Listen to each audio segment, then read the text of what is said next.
I no longer believe that the Toyota Tundra and the Toyota Tacoma over here are the quote-unquote resale kings. And I think here in the next year or two, that's going to be a harsh reality for people to come to grips with. Toyota dealers had no choice but to drop the prices of them drastically. I'm talking $10,000 to $12,000 off of MSRP on the new Tundras over there just to sell them. They're arriving, collecting dust. Nobody really wants it, and for good reason, right? Because not many people truly want a turbocharged four-banger in their truck at the end of the day. Anybody who's like a working man or blue-collar individual isn't going to be totally excited about a four-banger Tacoma at the end of the day. They want reliability, they want simplicity, and most importantly, they want affordability, none of which we're finding here in the new Tacoma. Remember when you can easily get these for high 30s, low 40s? But here we are, 50 grand is the new normal. Hey YouTube, Untamed here. Today we're going to look at both the brand new 2024 Toyota Tacoma as well as a number of brand new Toyota Tundras. So the new generation Tundra came out in 2022, as a lot of us know, and the brand new Tacoma, well, it's brand new for the year 2024 here. Both of them are equally bad for their own unique reasons. In today's video, I'm going to highlight the wave tops of what makes them terrible in their own right. And really, I want to get your opinion. Which of these two trucks, between the new Tundra and the Tacoma, is the worst vehicle in your opinion? Both of them are pretty bad, so stick with me. I still have a few of you that just kind of call me a hater now, and that's not the case. I am a firm believer of offering my true opinion and genuine critique of the vehicle manufacturer that I love, and that is Toyota. And if it's too harsh for you, well, I mean, that's your problem at the end of the day. You can go listen to a few other YouTubers out there who will just hype up the brand, but keep in mind, they're getting handouts from Toyota. I'm not getting handouts from Toyota. That's the difference between me and a lot of other YouTubers out there. And they want to hype up the brand because the more they hype it up, the more likely they will get a handout or a free, all expenses paid trip to a 5-star resort. That's not me. So if you want genuine, authentic critique of these vehicles from someone who truly does love Toyota, finish this video with me. So let's start with the Toyota Tacoma, the brand new 2024 Toyota Tacoma, built entirely out of Mexico. We talk about that plenty. They pay Mexican workers $2.77 per hour compared to the $15.22 on average what they pay an American worker working out of San Antonio. So they save roughly 80% on labor costs.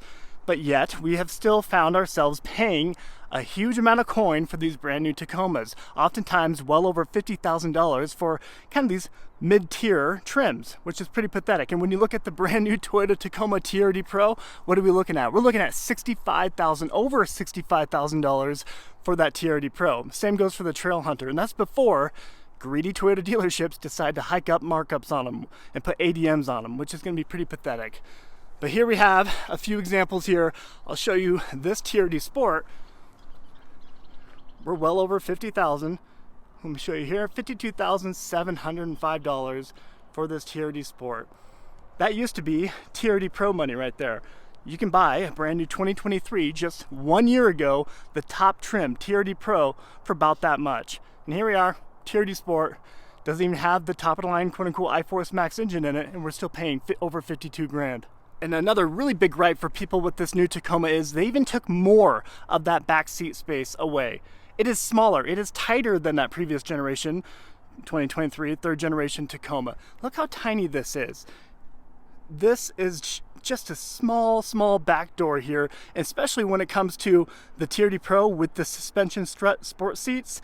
There is no leg room for any kind of backseat passenger in that. It just doesn't make sense. And well, here we have an SR5. Over $42,000. This is a bare bones base model SR5. This should be low 30s.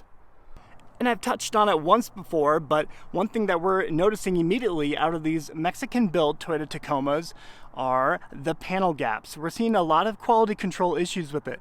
You know, the loose front grille is a very common issue, loose glove compartment, a lot of loose components that should not be loose right out of the gate. But most notably, perhaps, is the panel gaps that we're noticing, and the tailgate is kind of always a prime example. See how tight it is here, all right? Compare that to, you know, the quarter acre that we have over here. Like, that is unacceptable. And I guarantee you, if this was built in Japan, you know, by Japanese who are proud of building their vehicles over there and have tremendous quality control, we would not be seeing panel gaps like that. Enforcing a 4-cylinder engine on us is pretty pathetic. You know, Toyota is not forced to push a 4-cylinder hybridized platform. They're not being forced to do that. And so many people think, well, it's the EPA regulations forcing their hand. That is not the case. They're just being incentivized a little bit less to offer the V6 and V8, right? If they're offered a naturally aspirated platform, they could do it, they could easily do it, and they can continue to do it for years to come, but they don't get government subsidies. They don't get carbon credits. They don't get those tax credits from the government, which we ultimately pay for in the big scheme of things. And let's be clear, whenever you have a smaller displacement motor and you strap a turbo to it, you're having to wind up that motor a little bit more, make it work a little harder to generate that power. And although the performance numbers are better than the previous generation, that's because we're making this work harder. We're making that turbo spool up and making the engine wind up to a higher RPM to deliver that power. Ask any mechanic, that is going to be more detrimental in the long run. The chances of you seeing a 4-cylinder turbocharged platform like this go 250,000 miles compared to a naturally aspirated V6 is very, very slim. The V6 will always win out in longevity when you're gonna have a lot less issues, a lot less headache with a naturally aspirated platform.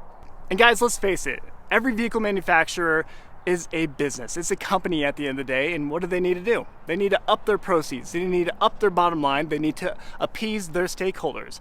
And by producing vehicles like this that can run 1,000,000 miles if you maintain it properly throughout your lifetime, this right here doesn't make them as much money as that 4-banger Tacoma up there.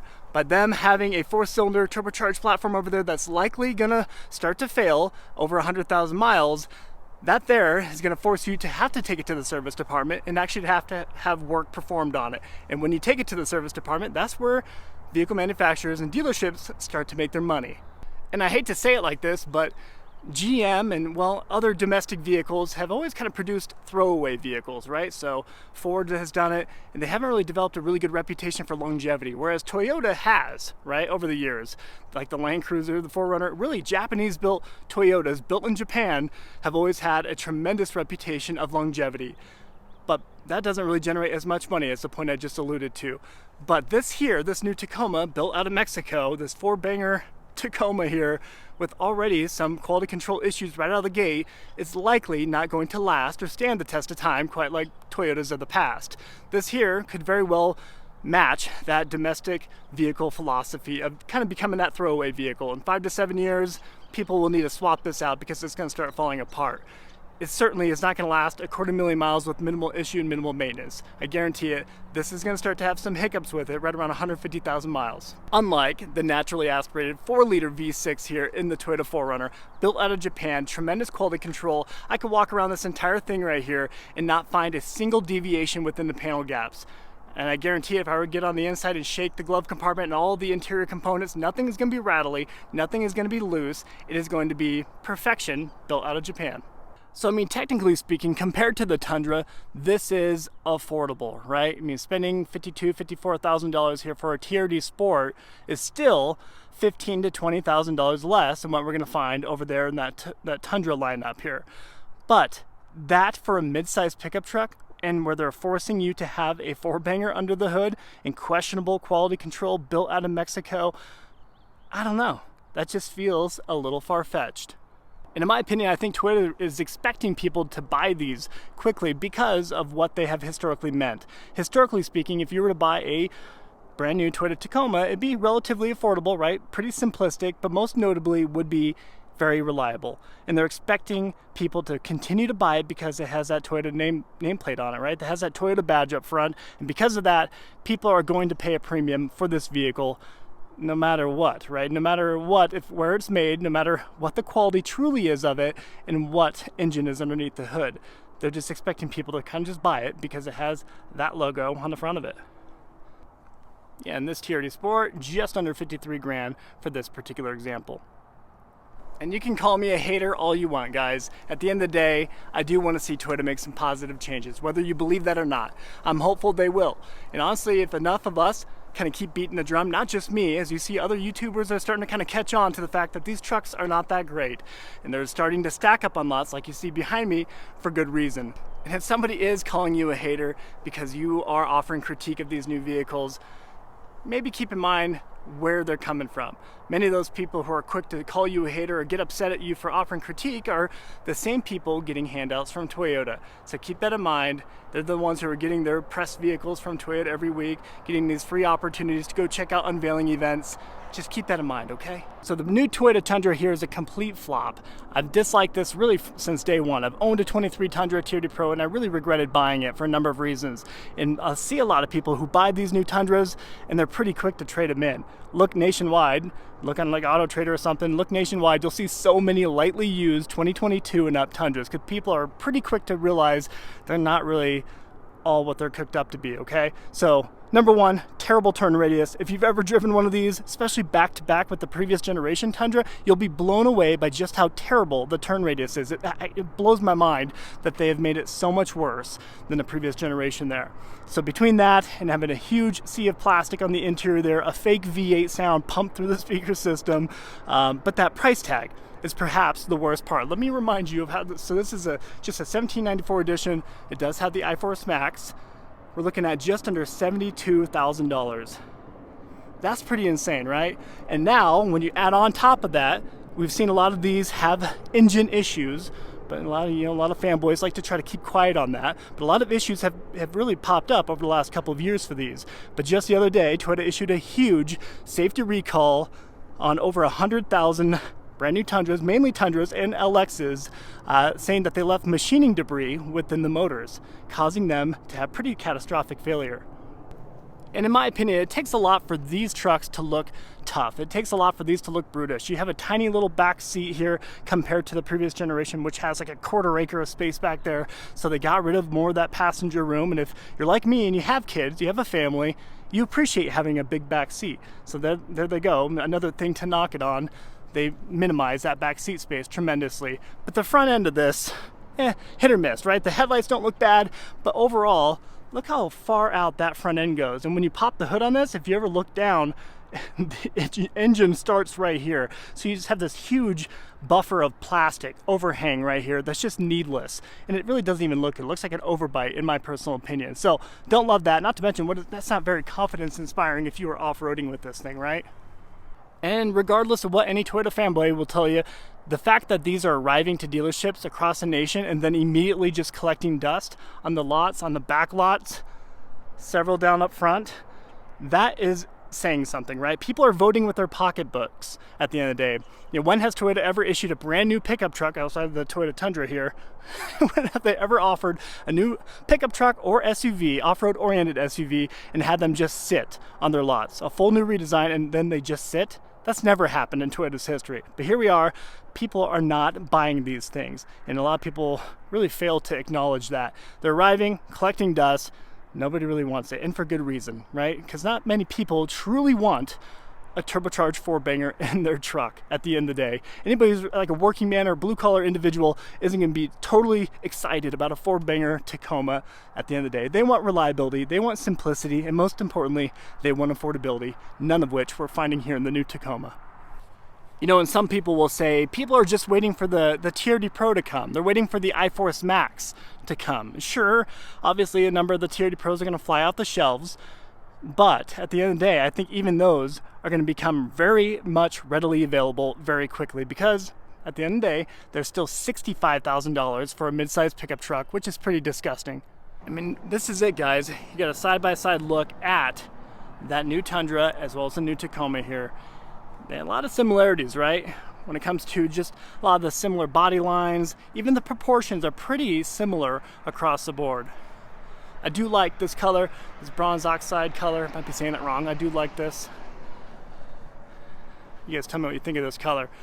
But even the Tacoma, right, it still seemingly has kind of a longer front end, not as notable as the Tundra over there, but even the body lines are pretty similar between the two of them. If only it did have a naturally aspirated V6. Would you guys buy it if it had a naturally aspirated V6? Tell me the truth.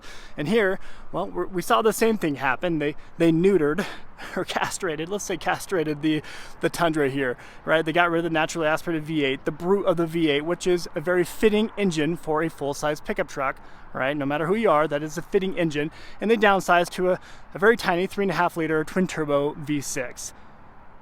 Again, hard to get excited about that at the end of the day. No matter what the brochure says, no matter what the horsepower and torque figures say, whoop-de-doo, okay? It still doesn't feel like a real truck. It feels pretty synthetic. Let's check out the window sticker on this TRD off-road real quick. So we are just under 50 grand for this example. Remember when you can easily get these for high 30s, low 40s? But here we are, 50 grand is the new normal. And I should note that this Tundra here does have the factory lift kit on it. So it just kind of looks like it skipped leg day for now with the stock tires on it. Let's look at the window sticker here. We're looking at 62,500 for this SR5. Again, an SR5, a bare bones example, and we're still looking at nearly 63 grand. We're cool with that. You know, at the end of the day, the people who buy an SR5 Toyota Tundra are not the people who are interested in spending over $62,000 for it, right? They're not the type of people who want to pull another mortgage-sized payment and apply it to their truck, right? They want to take this out to the field and actually work with it, throw some wood in the back and actually work with the truck. And well, at that kind of price point, it becomes harder to do that, right? And scratching it and denting it becomes a little bit more of a dramatic thing. Now, which front end do you prefer? You have a giant Fu Manchu, huge plasticky front grille here that kind of bows outward toward the end, kind of like a little bit of an underbite. We have a similar design here on the Tacoma, a little less plastic and no Fu Manchu, thankfully. Which one do you prefer between the two? You know, I wonder if we're going to see the same thing that we saw with the Tundra happen to the Tacoma. And what I mean by that is so many of them just started collecting and piling up at dealership lots across the nation. And because of that, Toyota dealers had no choice but to drop the prices of them drastically. I'm talking $10,000 to $12,000 off of MSRP on the new Tundras over there just to sell them. On top of that, they're often offering a pretty low interest rate. We're talking like a 1.9% interest rate in order to actually move the inventory. So I wonder if we're not too far out from seeing that happening with the new Tacoma here. Them slashing prices 10, 15, 20% just to actually move them off their dealership lots. Because, well, we're only in month 4 of them actually being on dealership lots and they're already collecting dust. It's not looking good. I no longer believe that the Toyota Tundra and the Toyota Tacoma over here are the quote-unquote resale kings. And I think here in the next year or two, that's going to be a harsh reality for people to come to grips with, because we're already seeing so many of them just sit on lots. We're seeing so many dealerships offer huge discounts on them, and that's kind of what we see from Chevy. That's what we see from GM, Ford. They offer these huge discounts on their pickup trucks, and because of that, it has an adverse effect on its overall resale down the road, the residual value. And I think we're just a year and a half out from actually seeing that be the case for the new Tundra here as well as that Tacoma. So let me know what your thoughts on the resale, projected resale. I think we're going to see a huge decline and it will no longer be the resale kings. So I found the cheapest brand new Tundra on the lot. This is an SR5. What do you think it's going to cost? We're looking at $58,477 for this SR5 Crew Max. Has a 6.5 foot bed, but still 60 grand about is the cheapest one you can find at this dealership lot. That's a part of the problem. We have so many top trims available throughout the US and people just want simplicity. They want bare bones and they want affordability at the end of the day. And well, even this, nearly 60 grand, that's too much for most people.